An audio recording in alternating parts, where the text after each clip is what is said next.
Muito bem, estamos iniciando uma nova etapa aqui no canal Morfologando. Eu sou o professor Otávio Plazzi e a partir de hoje nós vamos desvendar os mistérios do livro de histologia mais temido de todos, que é Ross.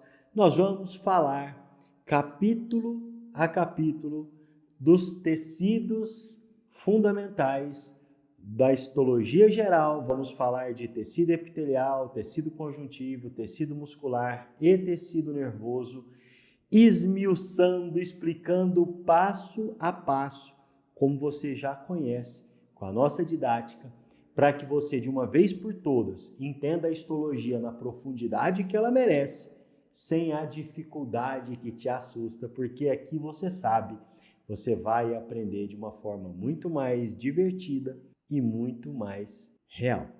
Portanto, se você ainda não é inscrito no canal, vai lá, se inscreva agora, o dedo não cai. E já vou te falar que se você não se inscrever, na próxima prova de histologia você vai se dar mal. É uma pequena praga que eu estou rogando, então diga lá.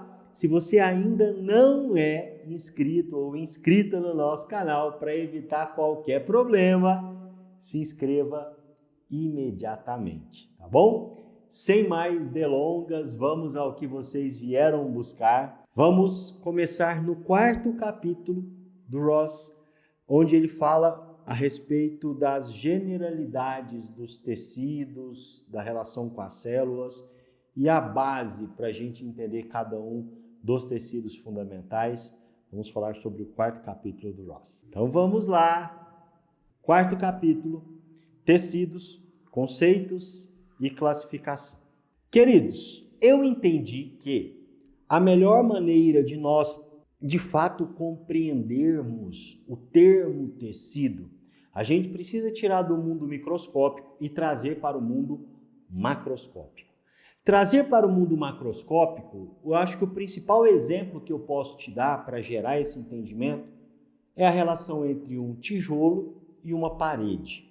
Nós vamos entender o tijolo como a célula, nós vamos entender a parede como um tecido. Só que eu preciso que você entenda que basicamente uma parede não é só tijolo um em cima do outro, porque você precisa ter algo que o mantenha unido, aquilo que permita com que um cabo passe por entre eles. Então existem algumas minúcias aí que a gente vai explicar, obviamente, ao longo do nosso trajeto aqui dentro da histologia. Mas a princípio eu quero que você pense cimento, tijolo, parede. Então nós temos um conjunto de tijolos que são unidos entre si por cimento para levantar uma parede.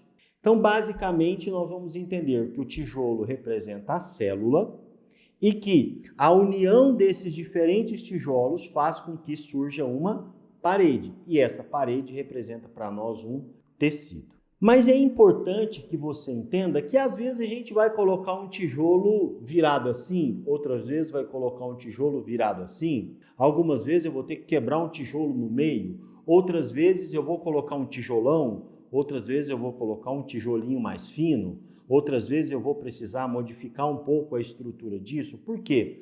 Porque existem diferentes padrões de organização. Assim também é nos nossos tecidos. Eu tenho diferentes padrões de organização celulares e esses padrões, eles se agrupam de acordo com uma determinada função. Vamos de novo trazer para o mundo macroscópico.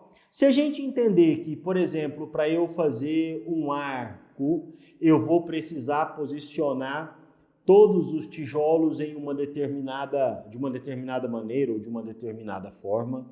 Se eu precisar fazer uma parede que tenha que ter uma sustentação maior, eu vou precisar fazer esses tijolos estarem organizados de uma outra maneira. Vamos lá. Se eu tenho uma determinada parte daquele órgão que precisa desempenhar uma determinada função, aquele pedaço do tecido, todo ele vai ter um arranjo estrutural X. Porém, uma outra parte desse órgão vai ter o mesmo tecido, porém com as suas células organizadas de uma outra maneira para ela desempenhar uma outra função. Então veja, nós temos no mesmo órgão, naquela mesma análise tecidual, eu tenho arranjos de grupos de células iguais agrupados, porém do lado eu tenho um outro arranjo e do outro lado um outro arranjo. Então há uma variabilidade de padrões de organização, porém em cada um desses padrões eu tenho um arranjo baseado na função. E aí é importante que a gente entenda isso. Basicamente, os tecidos, eles são formados por células e as células, elas se diferenciam para executar uma determinada função. Já já a gente vai entender isso um pouco melhor, mas eu preciso que você tenha clareza disso. Uma agregação organizada de células que funcionam de maneira coletiva é denominada tecido. Então, quando a gente fala assim, tecido conjuntivo, eu estou falando de uma agregação organizada que se estruturou para desempenhar uma determinada função coletivamente. Isso é um tecido.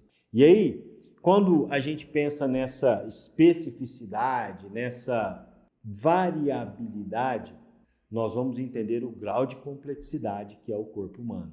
Aí você pode falar assim, Otávio, mas são poucos tecidos do nosso corpo. Sim, mas imagine a infinidade, a enorme quantidade de células que formam o nosso corpo. Aliás, é muito comum a gente ouvir a seguinte sentença: a célula é a unidade funcional básica do corpo. Ok, tudo bem. Se a gente for pensar na menor unidade, sim, de fato isso faz sentido. Agora, nós precisamos entender que quando a gente fala de função, na verdade, quem vai executar essa função é o conjunto de células, ou seja, é o tecido. Então, nós temos que ter clareza de que a unidade funcional do corpo não é necessariamente a célula, mas sim o tecido, que tem um agrupamento de células que, unidas, executam uma determinada função. Existem células que individualmente executam função? Sim, existem. A gente vai abordar isso em outro momento. Mas eu quero que você entenda que uma função orgânica é algo extremamente complexo. Logo, em sendo extremamente complexo, dificilmente a gente vai compreender ou a gente consegue entender que seja realizado por uma única célula. Vamos trazer de novo para o exemplo do macro. Imagine uma orquestra sinfônica. Eu tenho ali diversos instrumentos que, unidos, constroem o som, a música que chega aos seus ouvidos. É óbvio que eu vou entender que cada unidade é um músico, mas a música é constituída de diferentes unidades juntas. Esse é o grande segredo. É daí a importância de nós entendermos que quando eu preciso executar uma determinada função, e essa função é complexa, porque as funções orgânicas são todas elas muito complexas, eu não consigo ter, na esmagadora maioria das vezes, uma única célula desempenhando essa função. Eu preciso ter um conjunto de células desempenhando essa função. Logo, eu tenho aí um tecido desempenhando as diferentes funções. E aí, a gente vai começar a caminhar dentro desse entendimento, porém, por mais complexo que seja o corpo, ele é constituído basicamente por 4 tecidos, ou seja, 4 agrupamentos de células que se reuniram, que se organizaram, que são tecido epitelial, conjuntivo, muscular e nervoso. E quando eu falo 4 agrupamentos de células, é claro que você não está entendendo que são 4 células, são 4 tecidos diferentes que constituem o corpo. E nós já entendemos o que são tecidos, ok? Então, os 4 tecidos são epitelial, conjuntivo, muscular e nervoso. E quando a gente fala em tecido epitelial, de uma forma muito sucinta, nós vamos aprofundar um pouquinho ainda, cobre as superfícies corporais, reveste as cavidades corporais e forma glândulas. Então, nós temos epitélios que revestem externamente, nós temos epitélios que revestem internamente e nós temos epitélios glandulares. Calma, nós estamos só te apresentando isso aqui por enquanto. Quando a gente fala em tecido conjuntivo, nós estamos falando de um tecido muito estrutural, muito de sustentação, tanto estrutural quanto funcional, e que se localiza na base dos outros tecidos, como por exemplo, num tecido epitelial.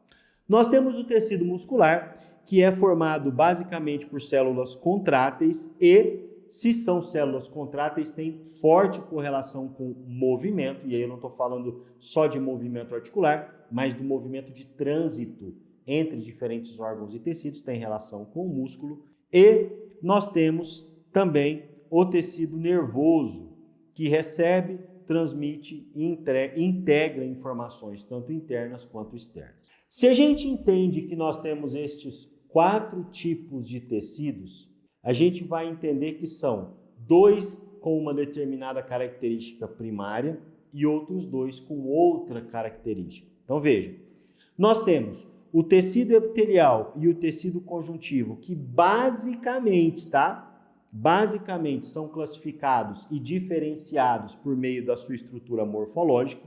Vocês vão entender isso.